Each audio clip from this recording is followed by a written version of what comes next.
الحمد لله نحمده ونستعينه ونستغفره ونعوذ بالله من شرور أنفسنا ومن سيئات أعمالنا من يهد الله فلا مضل له ومن يضلل فلا هادي له وأشهد أن لا إله إلا الله وحده لا شريك له وأشهد أن محمدا عبده ورسوله أرسله بالحق بشيرا ونذيرا أما بعد فأعوذ بالله من الشيطان الرجيم بسم الله الرحمن الرحيم يوم نقول لجهنم هل امتلأت وتقول هل من مزيد وأزلفت الجنة للمتقين غير بعيد هذا ما توعدون لكل أواب حفيظ من خشي الرحمن بالغيب وجاء بقلب منيب ادخلوها بسلام ذلك يوم الخلود لهم ما يشاءون فيها ولدينا مزيد وكم أهلكنا قبلهم من قرن هم أشد منهم بطشا فنقبوا في البلاد هل من محيص إن في ذلك لذكرى لمن كان له قلب أو ألقى السمع وهو شهيد ولقد خلقنا السماوات والأرض وما بينهما في 6 أيام وما مسنا من لغوب فاصبر على ما يقولون وسبح بحمد ربك قبل طلوع الشمس وقبل الغروب ومن الليل فسبحه وأدبار السجود واستمع يوم ينادي المناد من مكان قريب يوم يسمعون الصيحة بالحق ذلك يوم الخروج إنا نحن نحيي ونميت وإلينا المصير يوم تشقق الأرض عنهم سراعا ذلك حشر علينا يسير نحن أعلم بما يقولون وما أنت عليهم بجبار فذكر بالقرآن من يخاف وعيد وقال تبارك وتعالى أيضا وأقم الصلاة طرفي النهار وزلفا من الليل إن الحسنات يذهبن السيئات ذلك ذكرى للذاكرين. بزرگان محترم، ملت اسلامی کے نوجوانوں اور پردہ نشین خواتین اسلام، اللہ رب ذوالجلال ہم سب کا تنہا خالق، تنہا مالک اور ہم سبھی کا تنہا معبود برحق، ہر قسم کی تعریف و توصیف، ہر طرح کی حمد و ثنا، اور میری اور آپ سبھی حضرات اور خواتین کی ہر ایک عبادت، ہماری اور آپ کی ہر ایک ریاضت اور بندگی کا اکیلا اور تنہا مستحق رب ہے، معبود برحق ہے، جس کی بندگی میری اور آپ کی زندگی کا مقصد ہے، اور جس کی بندگی میں ہماری زندگی کا گزرنا ہمارا سب سے بڑا کمال، سب سے بڑا کارنامہ، اور دنیا اور آخرت دونوں ہی مقامات پر کامیابی اور کامرانی کی ضمانت ہے۔ درود و سلام ہو نبی آخر الزماں پیارے نبی محمد صلی اللہ علیہ وسلم کے ذات گرامی پر، جنہیں اللہ تبارک و تعالیٰ نے اپنا آخری نبی و رسول بنا کر بھیجا، جنہوں نے اللہ تبارک و تعالیٰ کے دین کی ہر بات ہم اور آپ کو بڑی وضاحت کے ساتھ سکھائی، پڑھائی، خود اپنے آپ کو اپنی باتوں کا عملی نمونہ بنا کر ہمارے سامنے پیش فرمایا، اور قیامت تک آنے والے جتنے بھی انسان ہیں تمام انسانوں کے لیے ایک مثال بن کر اللہ تبارک و تعالیٰ کی بندگی کرنے کا سلیقہ اور طریقہ سکھلا گئے، بتلا گئے، تاکہ ہم اور آپ اللہ کے نبی کی سنت، آپ کی شریعت کی پیروی کر لیں، اللہ کی بندے بھی ہو جائیں، دنیا میں بھی کامیاب ہو جائیں، اور آخرت میں بھی ہمارے اور آپ کے حق میں اللہ تعالیٰ کامیابی اور کامرانی لکھ دے۔ حاضرین جمعہ، جن ایام سے ہم اور آپ گزر رہے ہیں، یہ کئی قسم کی فضیلتوں اور کئی طرح کی عبادتوں کا مرکز بنے ہوئے ایام ہیں۔ یہ اشہر حج میں سے یہ ایام ہیں، اشہر حرم، حرمت والے مہینوں کے ایام ہیں، اللہ تبارک و تعالیٰ نے ان دنوں کو مختلف حوالوں سے فضیلت دی۔ آپ یہ دیکھ رہے ہیں کہ دنیا کے مختلف خطے سے حجاج کرام کعبۃ اللہ کا قصد کرتے ہوئے حج بیت اللہ کے لیے روانہ ہو رہے ہیں۔ یوں سمجھیے کہ عبادتوں کے اکٹھا ہونے کے یہ ایام ہیں، بالخصوص اب جو نیا عشرہ شروع ہوگا ذی الحجہ کے ابتدائی 10 دن، وہ تو کئی طرح کی عبادتوں کے اکٹھا ہونے کے ایام ہیں۔ حافظ ابن حجر رحمۃ اللہ علیہ نے کہا کہ ان ایام کو اللہ نے جو فضیلت عطا کی اس کے پیچھے بنیادی وجہ یہی ہے کہ جس قدر عبادتیں ان دنوں میں اکٹھا ہو جاتی ہیں، اتنی عبادتیں سال کے کسی اور مہینے میں اکٹھا نہیں ہوتی۔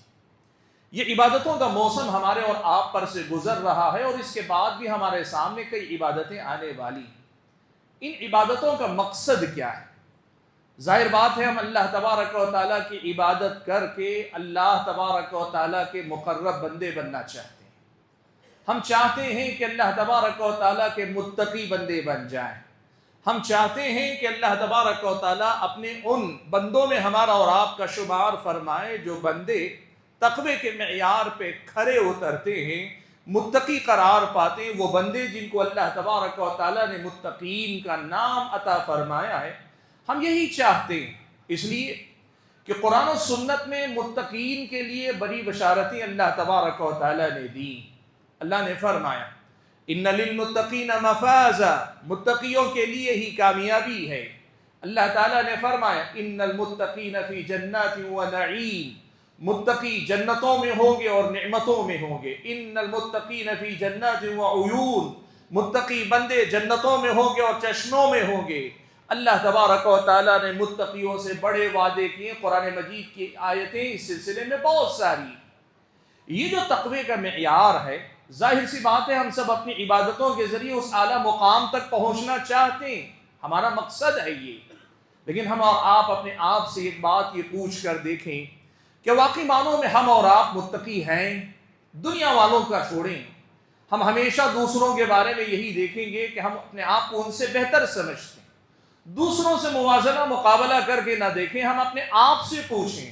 جیسے ہم کسی آئینے کے سامنے کھڑے اپنی شکل دیکھ رہے ہوں، اپنے اعمال کو اپنا آئینہ بنائیں۔ ہم اپنے سامنے اپنے اعمال کو رکھ کر اپنے بارے میں خود سے پوچھ کر دیکھیں کہ واقعی معنوں میں ہم اللہ تعالیٰ کے متقی بندے۔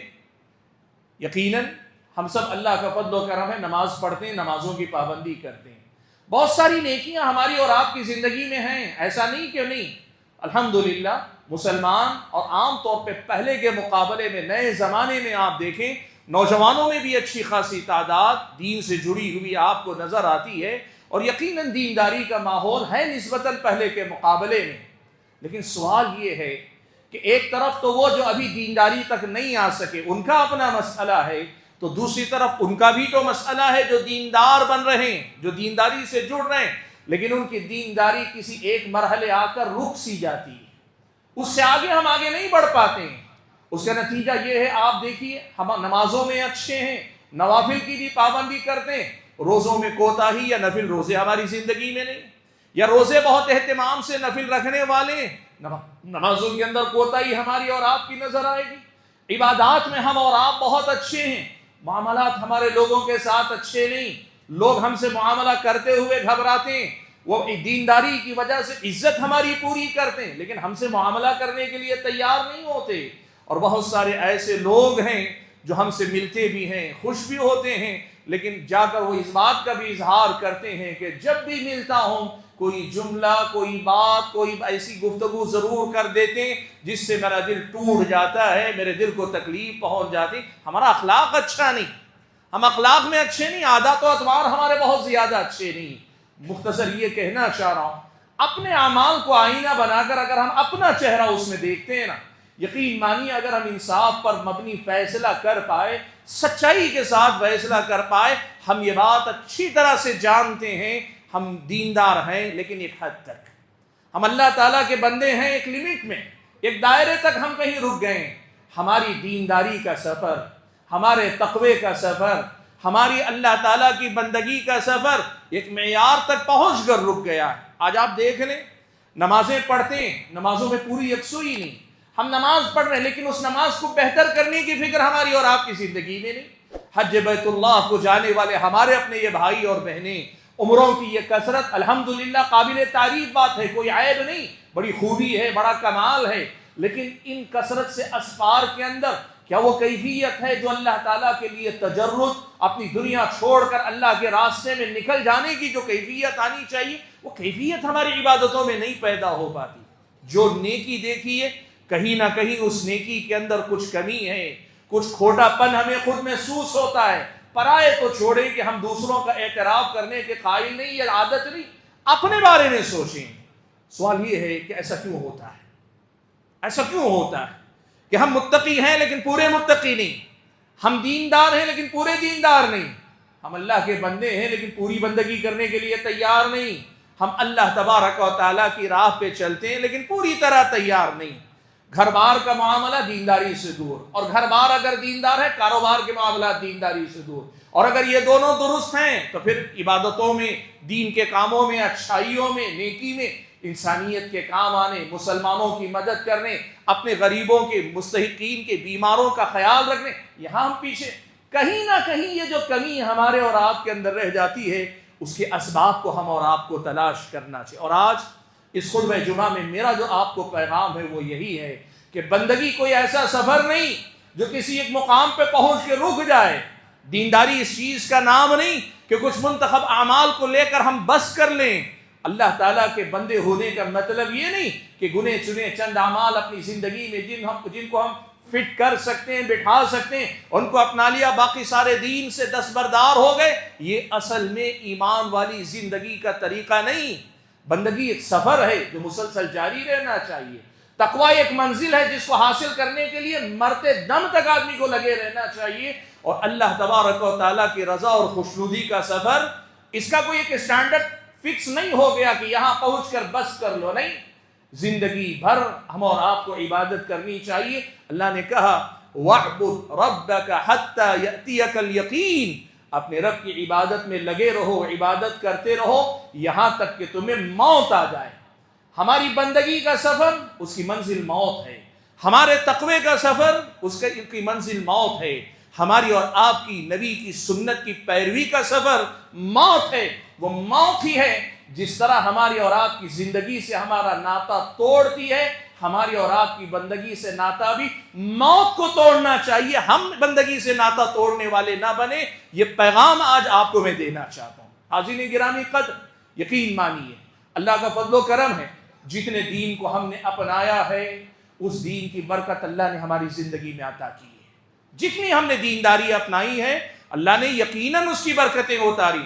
اور حق تو یہ ہے کہ اللہ تعالی ہمیشہ عدل نہیں کہ برابری پہ نہیں، فضل کے ساتھ معاملہ کرتا ہے۔ اللہ فضل کرتا ہے ہمیشہ، اللہ ہماری حیثیت سے بڑھ کے نوازتا ہے، ہماری حیثیت سے بڑھ کے اللہ تعالی ہمیشہ ہمیں دیتا ہے۔ آج ہم جن حالات میں جی رہے ہیں نا، ان حالات میں بھی اللہ تعالیٰ کی جتنی مدد ہے نا، یہ ہماری حیثیت، ہمارے اعمال، ہماری دینداری، ہمارے تقوی سے بہت آگے بڑھ کر اللہ تعالیٰ کا انعام مجھ پر اور آپ پر ہے۔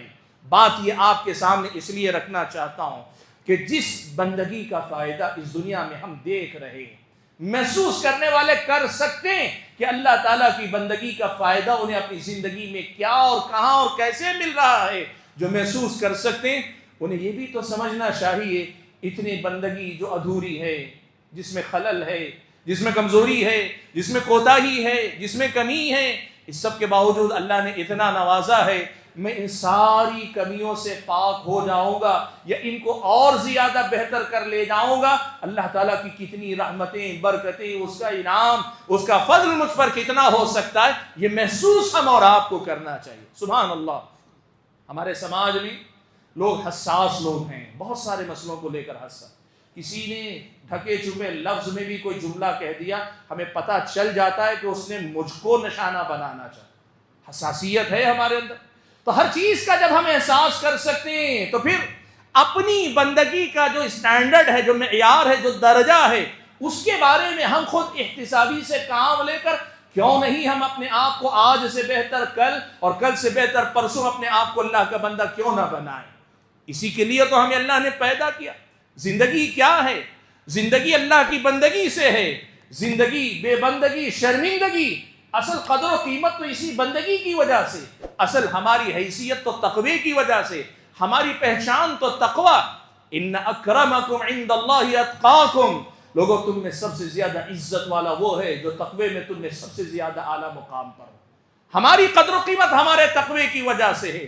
جس دین و ایمان کو محدود دائرے میں اپنا کر ہم نے بہت ساری نعمتوں کا مزہ لیا ہے، اللہ کے انعامات، اللہ کی رحمتوں کا مزہ چکھا ہے، اس دین و ایمان کو پوری طرح کیوں نہ اپنا لیں تاکہ ہماری اور آپ کی بندگی واقعی معنوں میں بندگی بن جائے اور ہماری اور آپ کی زندگی واقعی معنوں میں زندگی بن جائے۔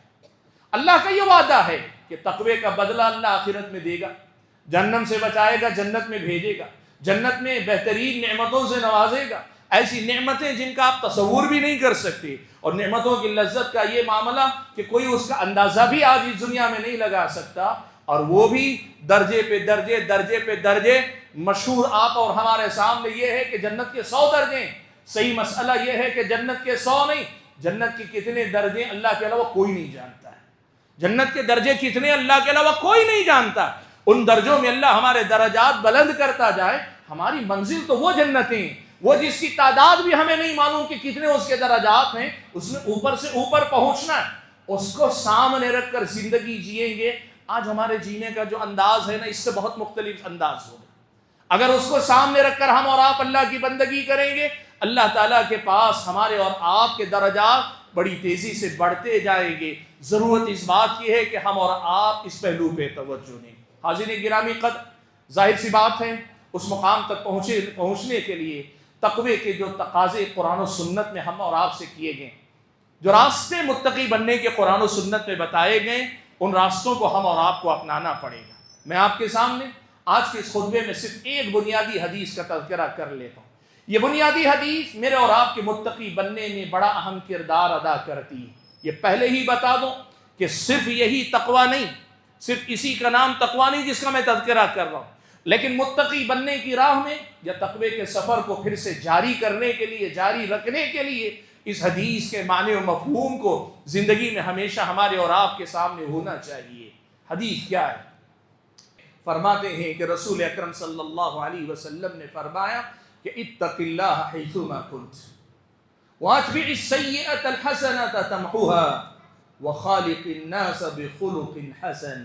3 باتیں اللہ کے نبی نے کہی، ایک حدیث، 3 باتیں، اور اس میں تقوی کے سفر کو جاری رکھنے کا بڑا اہم سبق اللہ کے نبی نے ہم اور آپ کو سکھایا۔ پہلی بات اللہ کے نبی نے کہی، حضرت ابو ذر غفاری کہتے ہیں کہ رسول اکرم صلی اللہ علیہ وسلم نے فرمایا کہ اتق اللہ حیثما کنت، تم جہاں کہیں رہو اللہ تبارک و تعالیٰ کا تقوی اختیار کرو۔ تقوی کیا ہے؟ سب سے پہلے اسی کو ہم سمجھ لیتے ہیں۔ تقوی کسے کہا جاتا ہے؟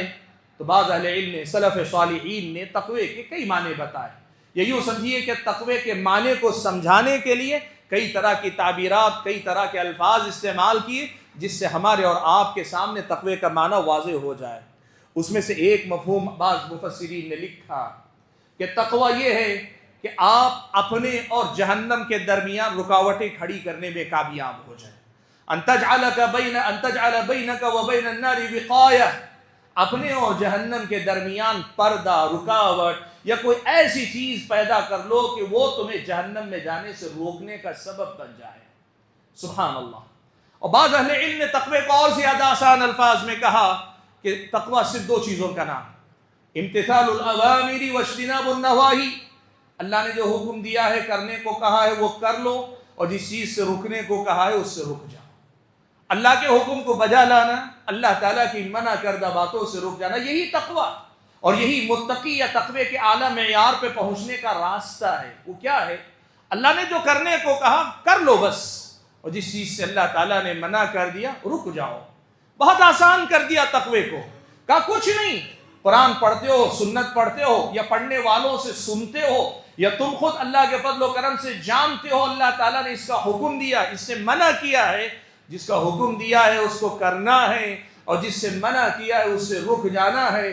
یہی اصل میں تقوی ہے یا متقی بننے کا راستہ ہے۔ اللہ کے بندو، معاملہ بہت آسان ہو جاتا ہے جب ہم صرف اپنی زندگی میں یہ بات ٹھان لیں۔ جیسے کسی کمپنی میں جاتا ہے آدمی، پہلے ہی معلوم کر لیتا ہے رولز ریگولیشنز، اسے میں فالو کر لوں گا، ایک اچھا امپلائی ہوں میں۔ آدمی مانگتا ہے.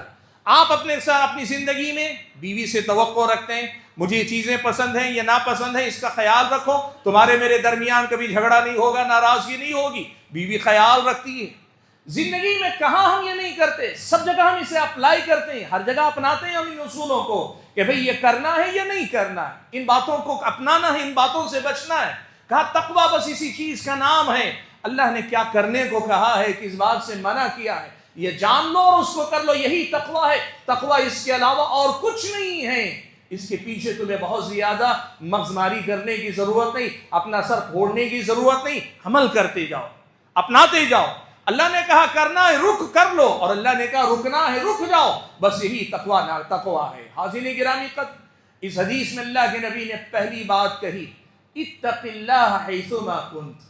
متقی بننے کا ایک تو پہلے یہ سمجھ لیں اللہ کے احکام کو بجا لانا اور اللہ کی منع کردہ باتوں سے رکنا, بس اتنا. اللہ نے کہہ دیا رک جانا, اللہ نے کہہ دیا کر لینا. سوال نہیں, جیسے بہت سارے بھائی پوچھتے ہیں, حکم اگر دیا جاتا ہے تو آدمی پوچھتا ہے, کرنے کی استطاعت ہے, طاقت ہے آدمی کے, لیکن آدمی پوچھتا ہے یہ فرض ہے یا سنت ہے. کیوں پوچھتا ہے؟ اگر فرض ہو تو کروں گا, سنت ہو تو چھوڑ بھی سکتا ہوں. جی ہاں, مسئلے کی جانکاری تک کے طور پر یہ جاننا کوئی غلط نہیں ہے کہ یہ فرض ہے یہ سنت ہے, لیکن اللہ کے حکم پہ عمل کرنے کے نام پہ استطاعت جب تک آپ کے اندر ہے آپ کو یہ نہیں پوچھنا چاہیے اللہ نے اسے فرض کیا ہے کہ اسے سنت کے درجے میں رکھا ہے. عمل کرنے کے لیے, جانکاری کے لیے علم آپ بالکل حاصل کیجیے, لیکن عمل کرنے کے نام پہ کیا فرض کیا سنت, سب میرا تقویٰ ہے, سب میرے رب کی بندگی ہے, کرنا چاہیے. حرام چیز, کسی چیز سے منع کر دیا گیا, کہا یہ جائز نہیں ہے, تو آدمی یہ پوچھتا ہے سب سے پہلے یہ حرام ہے واقعی معنوں میں یا پھر یہ کہ یہ مکروہ ہے. حرام ہے یا صرف مکروہ ہے؟ اور اگر کہیں حرام ہے تو اگلا سوال آدمی پوچھتا ہے اس کے کرنے پہ آدمی کو گناہ کبیرہ ملے گا یا گناہ صغیرہ ملے گا.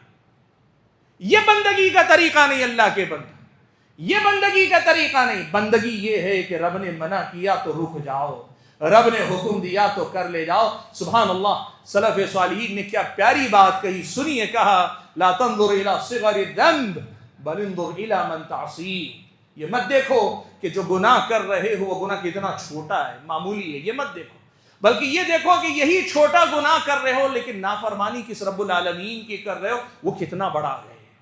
یہ اصل میں تقویٰ نبھانے کا پہلا معیار ہے کہ آپ جو اللہ نے کہا ہے کرنا ہے, جس سے اللہ نے منع کیا رک جانا ہے, اور اس کے لیے محنت کرنی. پہلی بات. دوسری بات جو متقی بننے یا تقوی کے سفر کو جاری رکھنے کا, اس حدیث میں اللہ کے نبی نے بتائی اتق اللہ حیثما کنت. تمہارا تقویٰ تمہارے ساتھ رہے جہاں تم رہو. تم جہاں کہیں رہو تقویٰ تمہارے ساتھ ساتھ چلے. تم جہاں کہیں رہو متقی بن کر رہو. وہ تقویٰ نہیں کہ مسجد میں آئے تو پورے کے پورے پابند, اور مسجد سے نکلے تو مسجد سے نہیں نکلے تقوی سے نکل گئے, مسجد سے نہیں نکلے دینداری سے نکل گئے, مسجد سے نہیں نکلے ایسا لگتا اللہ کی بندگی سے نکل گئے. نعوذ باللہ. نہیں, تمہارا تقویٰ ہر جگہ تمہارے ساتھ ہونا چاہیے. لوگوں کے درمیان غلطیوں سے بچے ہوئے ہیں, گناہوں سے بچے ہوئے ہیں, لیکن جیسے ہی اپنے گھر کے اندر گئے یا گھر میں تنہائی میسر آئی وہاں آپ آزاد ہو گئے. یہ تقویٰ نہیں. وہ تقویٰ جو آپ کو لوگوں کے سامنے متقی بنائے رکھتا ہے وہی تقویٰ آپ کو اپنے گھر کے اندر بھی متقی بنا کے رکھے, پردے میں بھی متقی بنا کے رکھے. اچھا, لوگوں کے ساتھ معاملہ کرنے میں ساری اسلامی شریعت کے احکام یاد آتے ہیں. شریعت میں یہ حکم ہے, اس سے منع کیا گیا. وہی اپنے معاملات میں نہیں, ہمارے گھر کا قاعدہ ایسے ہی ہے, ہمارے ہاں ایسے ہی چلتا ہے, یہاں میری مرضی چلے. یہ تقویٰ نہیں. متقی بننے کا طریقہ یہ ہے کہ دیکھو غلطی ہم سب کرتے ہیں, غلطی ہم سب کرتے ہیں, دودھ کے دھلے کوئی نہیں ہے, سب کے اندر کہیں نہ کہیں کمی ہے, لیکن غلطی یہ نہیں ہونی چاہیے میں یہاں متقی رہوں گا وہاں نہیں رہوں گا. یہ غلطی کسی کے اندر نہیں ہونی چاہیے. یہ غلطی ہو سکتی ہے مثال کے طور پر مسجد میں آنے میں کبھی کوتاہی مجھ سے بھی ہو گئی, آپ سے بھی ہو گئی, اللہ نہ کرے گھر میں جا کر ہم سے کوئی غلطی ہو گئی, مجھ سے بھی ہو گئی, آپ سے بھی ہو گئی, لیکن کوشش یہ ہونی چاہیے کہ جس رب العالمین سے ڈر کے مسجد میں عبادت کرتا ہوں وہی ڈر, وہی کیفیت, وہی رب کی بندگی کا احساس, وہی شعور, وہی اللہ تعالیٰ کے سامنے جواب دہی کا احساس, اور یہ بات کہ رب العالمین مجھے دیکھ رہا ہے, مراقبے کی یہ کیفیت اس خلوت میں تنہائی میں بھی اللہ ہمیں نصیب کرے. یہ ہم اور آپ کو ہونا چاہیے. یہ ہے اصل میں تقویٰ. متقی بننے کا طریقہ کیا ہے معلوم ہے؟ طریقہ یہ ہے ہر جگہ اللہ کا تقویٰ اختیار کرو. ہوتا کیا ہے معلوم؟ ہم یہاں متقی بننا چاہتے ہیں، یہاں تقوی سے ہٹنا چاہتے ہیں، نقصان کیا ہوگا معلوم ہے؟ جب یہاں تقوی متقی بننا چھوڑیں گے، یہ چھوڑنے کی عادت رفتہ رفتہ ہمیں دوسری جگہ بھی متقی رہنے نہیں دے گی، نہیں دے گی. آپ یہ لکھ کے رکھ لیں. آپ سمجھتے ہیں میں بازار میں کاروبار میں چاہے جتنا غلط کروں، عبادتوں میں کمی نہیں کروں گا، میرے گھر بار کے معاملات میں کمی نہیں کروں گا. آپ کی عبادتوں میں ہونے والی غلطیاں، آپ کی کوتاہیاں آپ کے گھر والے تقوی، مسجد والے تقوی پر بھی لازماً اثر انداز ہوگی. زندگی اللہ نے کچھ ایسی آپس میں باندھ کے رکھی. اسی لیے اس حدیث میں اللہ کے نبی نے کہا اتق اللہ حیثما کنت، تم جہاں کہیں رہو اللہ کا تقوی اختیار کرو. تقوی تمہارے ساتھ رہنا چاہیے، تم متقی بن کے رہو ہمیشہ. یہی اللہ تبارک و تعالیٰ تمہیں خاص اس حدیث میں تاکید کر رہا ہے. پیارے نبی صلی اللہ علیہ وسلم کی زبانی کہا اتق اللہ حیثما کنت. اچھا یہاں ایک اور مسئلہ بھی بتا دوں آپ کے سامنے. پیارے نبی صلی اللہ علیہ وسلم نے ایک حدیث ہم اور آپ کو سکھائی، اور بڑی اہم حدیث ہے یہ، آپ دیکھیے. اور یہ حدیث کیا ہے معلوم آپ کو؟ میں آپ کے سامنے یہ حدیث رکھنے سے پہلے بات رکھ لوں. ابھی میں نے آپ کے سامنے کہا کہ تقوی یہ ہے کہ آپ نیکیاں کریں، گناہوں سے رک جائیں. پیارے نبی صلی اللہ علیہ وسلم سے ایک حدیث، اللہ کے نبی صلی اللہ علیہ وسلم نے کہا میں جب تمہیں کسی بات کا حکم دوں تو جتنی استطاعت ہے، جتنی طاقت ہے اتنے کرو، لیکن میں جب کسی بات سے منع کروں تو فوراً اس سے رک جاؤ. اللہ کے نبی نے فرمایا اذا امرتکم بشیء فأتوا منہ ما استطعتم واذا نہیتکم عن شیء فاجتنبوہ. یہ بڑی ہی اہم حدیث ہے تقوی کے سفر کے باب میں. وہ کیا ہے معلوم؟ تقوی تو دونوں چیزوں کا نام ہے، نیکی کرنا ہے، گناہوں سے بچنا ہے. اور میں نے جیسے کہا فرائض کے ساتھ سنتیں، نوافل سب کرنے ہیں، اور گناہوں میں حرام کے ساتھ مکروہات سب سے بچنے کی کوشش کرنی چاہیے. یہی تقوی ہے. لیکن ایک دقیق مسئلہ، ایک باریک مسئلہ اللہ کے نبی نے اس حدیث میں یہ بھی سکھایا. دیکھو جو فرائض کے بعد سنتیں اور مستحبات ہیں نا، اس میں کہیں کچھ 19-20 ہو جائے، کبھی کچھ سنت، کبھی کوئی نفل کام چھوٹ جائے، ہو بھی سکتا ہے، طاقت نہیں، استطاعت نہیں، اس میں کہہ سکتے ہو. لیکن جہاں تک گناہوں کا مسئلہ ہے اس میں ایک دم سے بند ہے دروازہ، رک جاؤ، باز آ جاؤ. کیا مطلب ہے؟ گناہوں سے کلی طور پر اجتناب کرو، پوری طرح سے پرہیز کرو، گناہوں کا مکمل بائیکاٹ کرو، گناہوں سے اپنے آپ کو پوری طرح بچا لو. نیکیاں کرنے کے معاملے میں فرائض کے بعد سنتوں میں 19-20 ہو تو چل بھی سکتا ہے، سنتوں نوافل کے معاملے میں 19-20 ہو، یا تمہاری استطاعت طاقت جواب دے جائے، کہیں کچھ کمی رہ جائے، ہو بھی سکتا ہے. لیکن گناہوں سے بچنے کے معاملے میں ایک دم ٹو دی پوائنٹ جسے کہتے ہیں نا، رک جانا، نقطے پہ، لائن پہ رک جانا، یا اس سے پہلے رک جانا، یہ تمہیں اس کی فکر کرنی چاہیے. حاضرین گرامی قدر، یہ مسئلہ بڑا اہم ہے، یہ مسئلہ بڑا اہم ہے. وہ کیا ہے پتہ ہے؟ ہم میں سے بہت سارے لوگ متقی بننا چاہتے ہیں لیکن بن نہیں پاتے. وجہ یہ ہے کہ ہم نے نیکی کرنے کو صرف تقویٰ سمجھا ہوا ہے، گناہوں سے بچنے کے معاملے کو ہم نے یا تو تقویٰ سمجھا نہیں، یا گناہوں سے بچنے کے معاملے کو اتنا اہم ہم نے نہیں سمجھا. یہ بات یاد رکھو اللہ کے بندوں. متقی بننے کا سفر یہاں سے شروع ہوگا کہ ہم اور آپ گناہوں سے بچیں اور پھر اس کے ساتھ نیکیاں کریں. آپ دیکھو کلمے میں بھی ہم اقرار کرتے ہیں، پہلے لا الہ نفی کرتے، انکار کرتے ہیں، کوئی عبادت کا مستحق نہیں، پھر اللہ تعالیٰ کی عبادت کا اقرار کر کے اس کی بندگی کرتے ہیں. فَمَن يَكْفُرْ بِالطَّاغُوتِ وَيُؤْمِن بِاللَّهِ، طاغوت کا انکار کرنا، غیر اللہ جس کی عبادت کی جاتی ہے اس کی پرستش سے برات کا اعلان کرنا، غیر اللہ کی بندگی سے دستبردار ہو کر اللہ پر ایمان لانا. تقوی کا سفر ایسے چلتا ہے. آج ہماری ایک بہت بڑی کمزوری یہ بھی ہے، ہم نیکیوں میں بہت آگے بڑھتے ہیں لیکن گناہوں سے بچنے کے معاملے میں بڑے کمزور ہیں ہم اور آپ. آپ دیکھ لو زندگی میں آخری گناہ کون سا تھا جو ہم نے چھوڑا ہے؟ زندگی میں آخری گناہ ہم نے یہ کوشش کر کے بھئی یہ گناہ کا کام ہے، آج کے بعد میں نہیں کروں گا. اپنے آپ سے ہم پوچھیں وہ آخری گناہ کون سا تھا جس سے ہم نے توبہ کی ہے، جسے ہم نے چھوڑا ہے؟ معاف کیجئے گا، ہو سکتا ہے یاد بھی نہ آئے کہ کون سا آخری گناہ تھا جس سے ہم نے توبہ کی. گناہوں سے بچنے کے معاملے میں ہم اور آپ بڑے کمزور واقع ہوتے ہیں، اور اسی وجہ سے ہم اور آپ متقی نہیں بن پاتے. اس لیے کہ گناہ اپنی قیمت وصول کرتا ہے، گناہ اپنا اثر دکھاتا ہے، اور گناہ کا اثر یہ ہے یہ گناہ دوسرے گناہ تک لے کر جاتا ہے، اور یہ گناہ دوسری نیکی سے محرومی کا سبب بنا دیا جاتا ہے. ایک گناہ کی وجہ سے آدمی تقوی کی لذت سے محروم کر دیا جاتا ہے، غفلت اس کے دل پہ ڈال دی جاتی ہے، اس کی آنکھوں پہ پردہ ڈال دیا جاتا ہے، آدمی گناہوں کے نقصانات سے غافل، اس وجہ سے بھی آدمی متقی نہیں بن پاتا ہے، تقوی کا سفر آگے بڑھ نہیں پاتا ہے۔ آپ نے دیکھا ہے کئی بار عبادت کرتے کرتے عبادت بوجھل محسوس ہونے لگتی ہے، نیکی کا کام کرتے کرتے اکتاہٹ سی آنے لگتی ہے۔ یہ بوجھل ہونا، بوجھ جو محسوس ہوتا ہے، یہ جو اکتاہٹ سی آتی، یہ کیا ہے؟ کئی اسباب ہو سکتے، لیکن ایک بڑا سبب ہوتا ہے یہ ہمارے گناہ ہیں جو ہماری نیکی کو بوجھل کر دیتے ہیں۔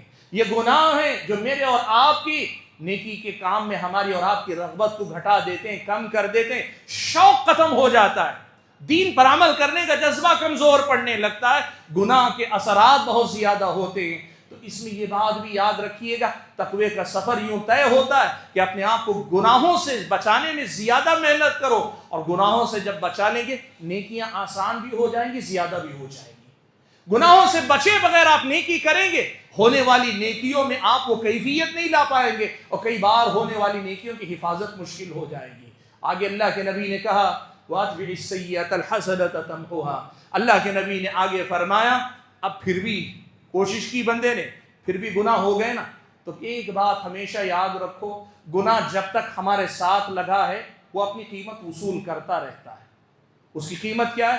یہی گناہ دوسرے گناہ کا سبب بنتا ہے، تیسرے گناہ کا سبب بنتا ہے، گناہ نیکیوں سے محروم کرتا ہے، نیکیوں کی لذت سے محروم کرتا ہے، بڑے نقصانات۔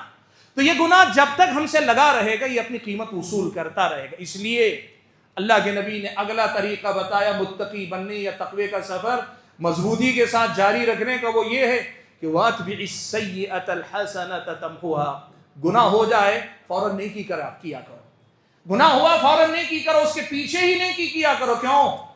نیکی گناہوں کو مٹا دیتی۔ ان الحسنات یذہبن السیئات، جو آیت کریمہ میں نے خطبے کے آغاز میں پڑھی، اللہ نے کہا ان الحسنات یذہبن السیئات، یقیناً نیکیاں گناہوں کو مٹا دیتی ہیں، آدمی کے گناہوں کو مٹانے کا سبب بنا دی جاتی۔ اللہ کے نبی نے کہا لو ان نہرا بباب احدکم یغتسل فیہ کل یوم خمسہ هل یبقى من درنہ شیء، اللہ کے نبی نے کہا تم میں سے کسی کے دروازے پہ نہر بہتی ہو، روزانہ 5 مرتبہ اس میں غسل کرتا ہو، کیا جسم پہ کوئی میل کچیل اس کا باقی رہے گا؟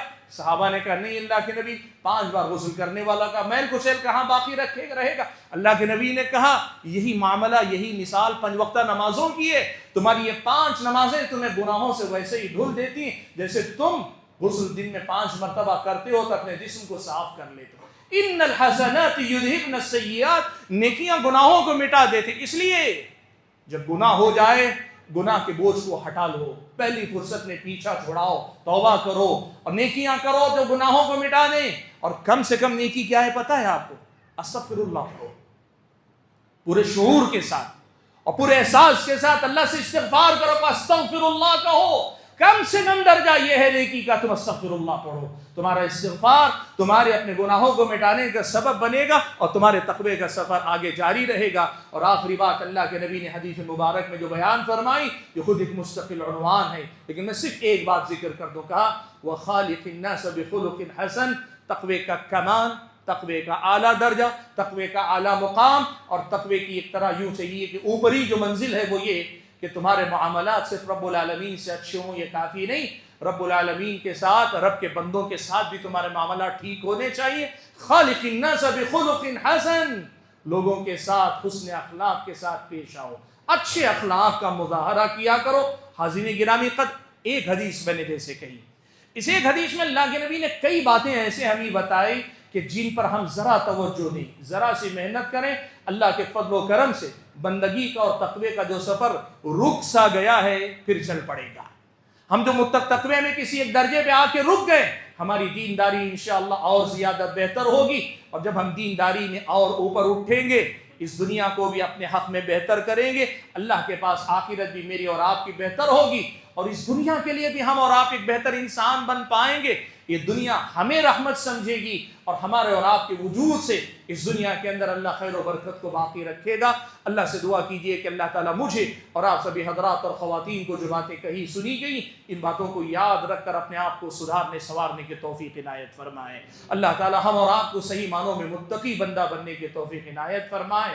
بندگی اور اللہ تعالیٰ کی عبادت میں جو کمی کوتاہی ہم سے ہوتی ہے اللہ اس سے توبہ کی اور آگے بڑھنے کی ہمیں توفیق عنایت فرمائے، آمین۔ جو بیمار ہیں اللہ ان کو شفا عطا فرمائے، جو پریشان حال ہیں ان کی پریشانیوں کو اللہ تبارک و تعالیٰ دور فرمائے، جو لوگ قرض دار ہیں ان کے قرض کی ادائیگی کے اسباب مہیا فرمائے، اور جو لوگ بیمار ہیں اللہ ان کو شفا عطا فرمائے، جو لوگ بے روزگار ہیں اللہ تعالیٰ ان کو پاکیزہ اور حلال رزق نصیب فرمائے، جو اللہ تعالیٰ کے نافرمانی والی زندگی جی رہے ہیں اللہ ان کو توبہ نصیب فرمائے، اللہ ہم سب کو اس کے مقرب بندے بننے کی توفیق عنایت فرمائے۔ دنیا میں جہاں کہیں ظلم و ستم ہو رہا ہے اللہ تعالیٰ ظالموں کی پکڑ کرے، مظلوموں کی اللہ تبارک و تعالیٰ حفاظت فرمائے، اللہ تعالیٰ ہمارے اپنے ملک میں امن و امان کو بحال رکھے، ہمارے اور آپ ہمارے ملک میں مسلمان غیر مسلم سبوں کو امن و امان کے ساتھ اس ملک کے ترقی میں حصہ لینے کی توفیق عطا فرمائے۔ اللہ تعالیٰ جب تک دنیا میں رکھے ایمان کی سلامتی کے ساتھ رکھے، جان و مال عزت و آبرو کی سلامتی کے ساتھ رکھے، ہمیں اور ہماری اپنی اولاد کو اللہ تعالیٰ مرتے دم تک اس کے دروازے سے باندھے رکھے، اور جب اپنے پاس بلائے تو ایمان کی حالت میں بلائے، آمین۔ وآخر دعوانا الحمد للہ رب العالمین۔